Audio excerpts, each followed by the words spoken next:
తన పల్నాడు పర్యటనపై ఎందుకన్ని ఆంక్షలు విధించారని ప్రశ్నించారు జగన్. తన పార్టీ కార్యకర్తల్ని పరామర్శించడం తప్ప అని అడిగారు. బెట్టింగ్, గంజాయి బ్యాచ్లోని వారికి విగ్రహాలు పెడతారా అని కౌంటర్ ఇచ్చారు చంద్రబాబు. పల్నాడు ఏరియాలో నా ప్రోగ్రాం కూడా నిజంగా ఒక కర్ఫ్యూ పరిస్థితుల మధ్య ప్రోగ్రాం జరిగింది. ఆశ్చర్యం కలిగించే విషయం, అసలు ప్రజలను లేదా మా పార్టీ కార్యకర్తలను పరామర్శించడం అన్నది ఒక ప్రతిపక్ష నాయకుడు చేస్తే తప్ప అని అడుగుతా ఉన్నా.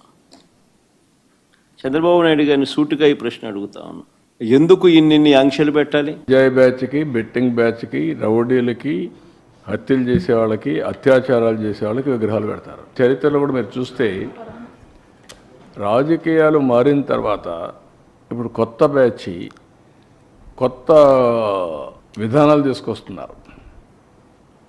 వాళ్లే హీరోస్గా, ఇటు రౌడీజం చేసేవాళ్ళు హీరోలు, ఊర్లో భయభ్రాంతులు చేసేవాళ్ళు హీరోలు, లా అండ్ ఆర్డర్ మెయింటైన్ చేసేవాళ్ళు చేతకాని వాళ్ళు అనే పరిస్థితి తీసుకొస్తున్నారు. బెట్టింగ్ కట్టడం తప్పు కదండి.